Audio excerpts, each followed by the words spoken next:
Well, I think their ambition is to keep the conflict in eastern Ukraine simmering in order to weaken Ukraine, keep Ukraine or prevent Ukraine from seeking integration with the European Union and NATO.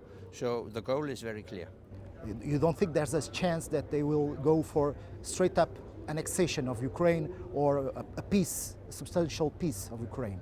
No, I don't think so, because that would be too big mouthful. And they can achieve their goal through destabilizing eastern Ukraine. So they have illegally annexed Crimea into the Russian Federation, and now the goal is to maintain a conflict in eastern Ukraine. In other parts of Europe, there's also a bit of Russian influence, a bit of Russian destabilization. Do you think that we have a real, present, clear danger of spreading of the conflict to Eastern Europe?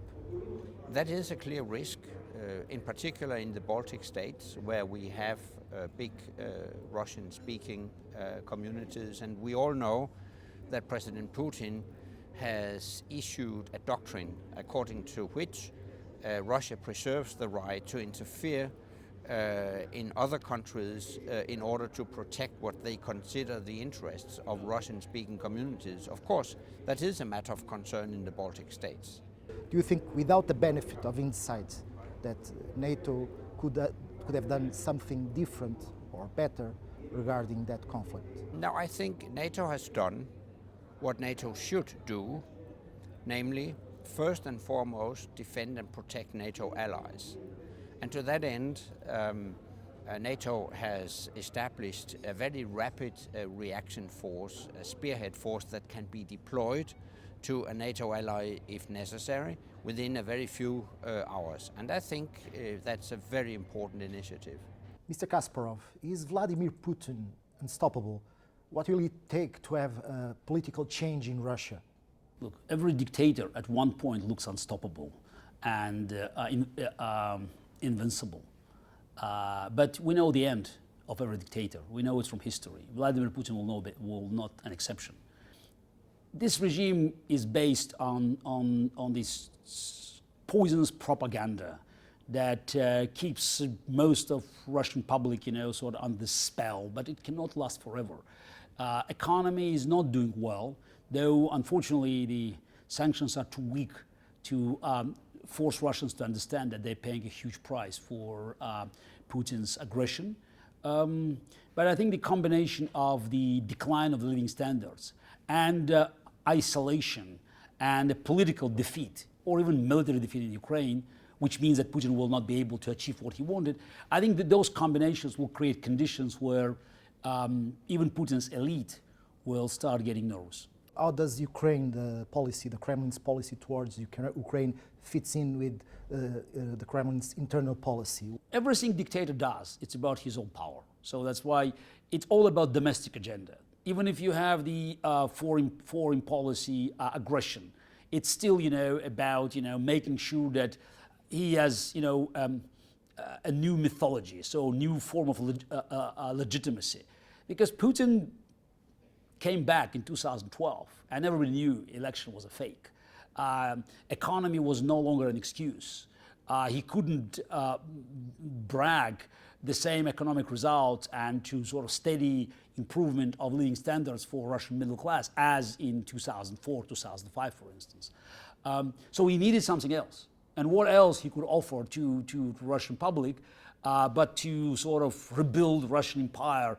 And Ukraine is a key. I mean, without Ukraine, without Kiev, without the cradle of Russian nation, nothing works. So that's why, Crimea was a first step. And then he expected that he could march triumphantly, incessantly, from Lugansk all the way down south to Odessa and to connect, with Russian enclave in Moldova. So to create a buffer state that will be part of the great Russia.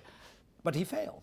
His biggest mistake was that he believed that ethnic Russians in Ukraine that made the majority in these regions, they would embrace Russian troops. They would embrace Putin's rule. But to the contrary, most of them decided to fight back because they saw what's happening in Russia. They also could watch Russian television. If Ukraine survives, which I believe is the most important a goal now must be for Europe and the United States, then Russians in Russia will see that there's an opportunity to live differently.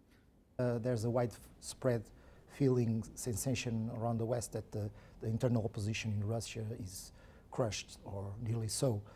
Do you agree with this statement, and what do you think should be the West's position regarding the internal opposition in Russia? Should there be a more direct, a more visible support from the Western countries regarding the opposition? Yeah, there's no opposition in Russia. I mean, let's stop speculating. People being killed, if they become dangerous. So this is not, the Western problem, so just to create opposition in Russia. The West could help the Russian opposition, that many of those who emigrated, to create, so the media channels to communicate with Russian public. This is what's important. You have to raise awareness of Russian public, tell them the truth. They live under 24/7 propaganda of Putin's media, which is probably the best financed media in the world now. And that's what's important. The West also should confront Russian media wars abroad, like Russia Today. You should, oppose Putin, not militarily, but with every other means that is available to change the momentum, to change the image of Putin being invincible and unstoppable. Do you think that in your lifetime there will be democracy or something like it in Russia? Look, I'm going to live for quite a while, and I think that we may see surprising results in Russia quite soon. So I believe that Putin's regime is inherently weak because it relies on one person. And what we know from history that these regimes can collapse, and you can't imagine Putin being replaced by another strong man, because what happens, in history is that when the pendulum is pushed one side, it goes to the other side. My biggest fear is that in the process of this transition, Russia will collapse as a state because of so much pressure, from China, radical Islam, and also the general weakness of Russian state. But at the end of the day, okay, we have to move forward, and sooner Putin goes down, better for Russia and better for the rest of the world, because every day he stays in power, the price for his elimination goes higher and higher. Have you ever regretted living a comfortable life with no big worries to enter politics? Look, my life was always about making difference.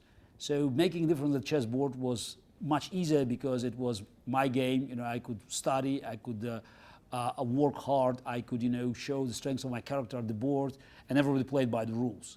Making a difference in Russia or in global human rights affairs, democracy, restoring democracy, it's far more complicated because bad guys don't play by the rules. But as long as I feel I'm making a difference or trying to make a difference, I'm very comfortable, and I'm always supported by my family, and I know that I'm on the right side of history.